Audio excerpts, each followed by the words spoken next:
You know, it feels like something's missing from World. Something a little bit. What the hell is that? Not. Oh! What the hell was that? You can't do. Jesus! I just want to say, what the fuck? Stop! Shut up. Okay. Hello, my fellow hunters. Today we explore giant fuck-off monster bugs. It's creepy, it's terrifying, and the counterpart of something much bigger and much scarier. But, you know, it's kind of got its own creepy beauty when viewed from behind very thick glass. So, the pair of creepy crawlies today then, and yes, I did say a pair, you just get excited. And this pair then, to me, is the most fascinating of all the Neopterons, the order to which they belong, also containing Hornitar and Vespoid that you've, well, seen buzzing around, hopping around, and generally being right little bastards in World. The strongest of the Neopterons, of course, being Conchu. This, though, is Seltas. He's a happy little chap that really wants to brutally impale and murder everything smaller than it to satisfy its craving for flesh.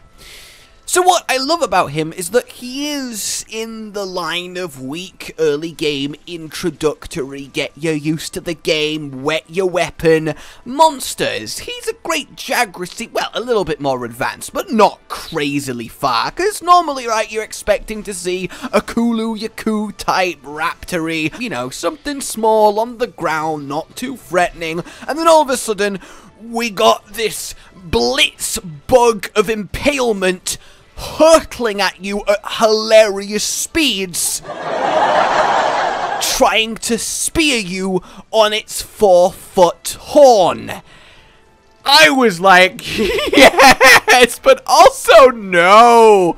And I'm pretty partial to this pesky bug. So, Seltas aren't horribly dissimilar, at least in general theme, to our real-world giant beetles with big horns. The Hercules beetle, your stag beetles, your rhino beetles, and they too can fly with some effort. They have some serious volume to them.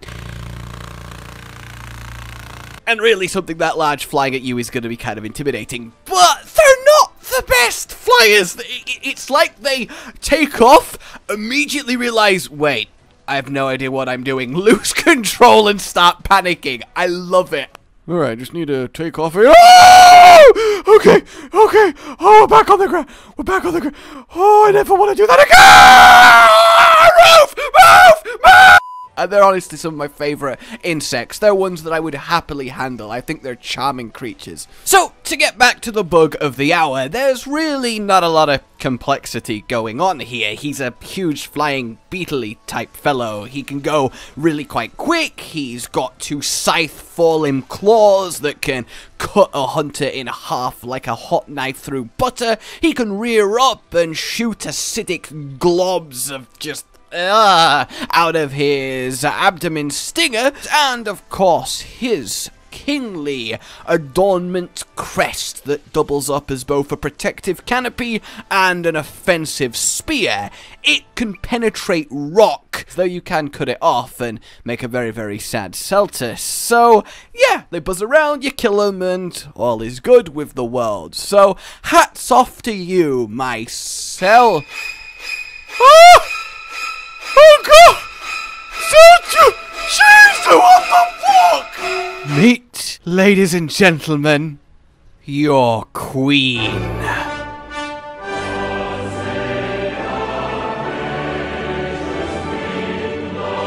Ah, Terrence, not that queen! Her own soundtrack! Oh, yeah, sorry, boss. Here you go.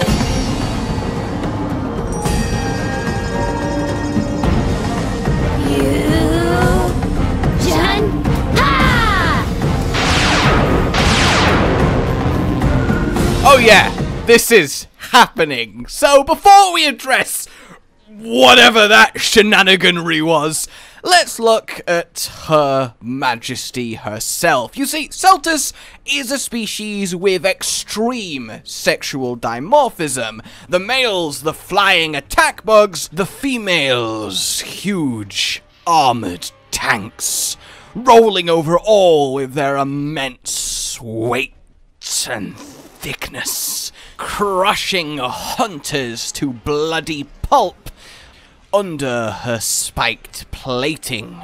A long, flexible, segmented tail, deceptive in its reach and dexterous speed, tipped with vicious pincers that can bisect through armor with a mere twitch. This is many a hunter's final sight.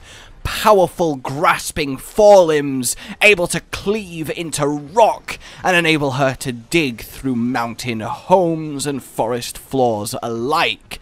These are where the Seltas Queen likes to make her nest, able to call on an armada of males at a moment's notice. Occasionally they are seen travelling with them as almost a royal escort, though more normally they are lonesome creatures, roaming, looking for prey that they can bully into submission. Not ones for stealth or speed, they hunt with pure brute strength, crushing and breaking would-be meals into fine pulp for greedy consumption. Herbivores, smaller monsters, easy targets, and she is no slouch, able to fight off and sometimes even win against the likes of an aggressive Zinogre. Elder Dragons, of course, well, pop her like a balloon, but they do have to put in a bit of work. They gotta get some sweat on their brow, because that exoskeleton, one of the hardest natural materials to be found. Also in command of the water element, able to fire out pressurized globs of mucus-like liquid that explode with force and causing lovely water blight. Say goodbye to your stamina, letting her have a small amount of ranged combat capability. But the thing is, she is, well, sluggish. She's easy to get behind and start cracking away at that shell and then just beating into the soft flesh hidden within. So her chief and most effective weapon are her pheromones. She can vent them from underneath her body, covering hunters in this awful, foul substance that essentially makes all of your items uneatable for a time, all of your friends unable to be around you, and the requirement of 15 showers. She can also use this pheromone to attract a male Seltas from nearby. Once it has been lured in, grabbed with her tail, and then injected with a higher concentrated dose, ceasing the poor creature's struggling and forcing it to swear unwilling fealty to Her Majesty. It will then be plunked on top of her head, and now they fight as one. The Seltas adding his front scything claws to her already deadly attacks, allowing his horn to be burrowed into the ground and led as a spear charge forward as she rips through the earth itself and attempts to completely obliterate all in her path. Able to maneuver and spin, changing direction suddenly, this can catch many a overconfident hunter off guard. But more than that, the Seltas can spit his own icky globs from her back, and he can even give her little bursts of speed with his wings, adding an element that she previously did not possess. The fight is much harder than the sum of its parts, and then some. But most of all, what the Seltas can do is fly her up into the air, which serves as very effective transport out of combat, but in combat the Queen is essentially, "Come on, we can take him!" It's a long way.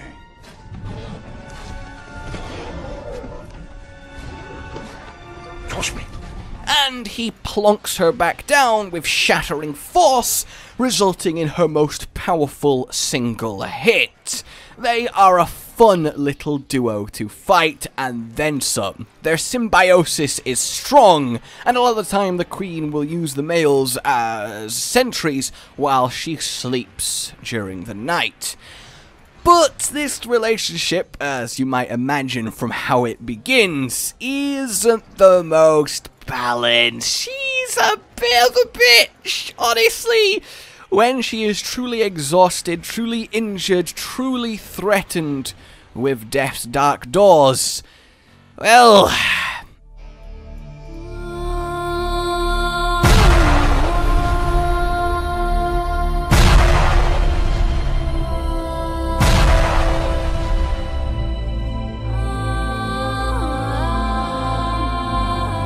What the fuck? She finishes off in brutal manner the male and eats him right in front of you for stamina and health. If that's not a damn nature, you're scary. Which I think, honestly, is wonderful. Insects should be a lot more alien and inhuman in their mannerisms, and to them, well, it's a drone sacrificed for the good of the queen, but to us, it's a heartbreaking cruelty. And the first time you see that happen, it's just you stop playing mouth open. Okay, wow. Alright then! And the thing is, every time you kill the little Seltas, she just summons in another one, so you can get through quite a lot of them. So that's the Seltas duo. They are just magnificent monsters and add so much to the game. Imagine them in world. But there is a little variation on them. You have the Desert Seltas, which essentially are, well, the Seltases, but they are specialized for more arid environments. The male gets his head crest replaced with twin horns, which make for a lot more range width-wise, and on top of that, the usual stronger, faster, different colouring, and they're not the most, well, diverse of subspecies, but they are really interesting. It's kind of cool seeing the colony adapted for another locale. On top of what a regular one can do, it gains the ability to dig and tunnel and come bursting up underneath the hunter. Its ranged glob abdomen squirt that's not the best way to describe it, becomes a paralytic substance that renders you, well, paralyzed. So of course we have the Desert Seltas Queen, stronger in the general sense, but her tail much lengthened and much more of an effective weapon. She uses it to plunge deep into the earth and grab sleeping, dormant male Desert Seltas, wakes them up with the injection of mind control pheromones, and forces them to fight. That's one hell of a rude awakening right there. But she is somehow even crueler to her male counterpart. She doesn't even pretend that they're equal. No, she uses her male Seltas as ammunition for her ultimate attack. The Beetle Cannon. So, she uses a high pressurized liquid buildup to then blast out with the Seltas parked on the front, and sends him screaming at you. And whether it impacts an unlucky hunter for ginormous concussive force, or the wall behind when you dodge, the Seltas fired explodes into pieces, dying horribly. And then she rips another one out the ground immediately to replace it. Oh. They're active at night. Yeah, so that's cool. Oh, I love it. I do. I think it's such a fun interaction. How can anyone not think that's badass? I guess unless you're a male Seltas, then no. The poor guys, honestly. So, naturally, I want this in world. I miss having insectoids to fight. Scylla every time as well would be wonderful, as I've talked about briefly before in the Rotten Vale. But these two, I mean, you could slot them in. The jungle for the normal, the desert for the, well, desert one. And they would just add so much unique, different aesthetic to the game as far as the creatures go, completely unlike their brethren, and just give you this, you know when you get like that shiver up your spine as you see these weird, indecipherable monstrosities treating each other with such contempt as they attempt to dismantle you. Like if you enjoyed this, subscribe for more, hit the notification bell so YouTube screws me over less, yay! Huge thanks as always to Dig Dug Dak for footaging us up to avoid those boring black screens. He's down below. And let me know what you'd like lorified next. I'm feeling a little bit like crab. A goodbye. Rage Gaming with the video float. But that's all that's really relevant at the mo, but I'm still gonna leave this up so you patrons know that I love you even though the outro's no longer that kind of relevant. But the new one's being worked on and it's gonna be a truly badass song, and don't worry, I won't be doing any rapping on it. I'm gonna go now. This was shit.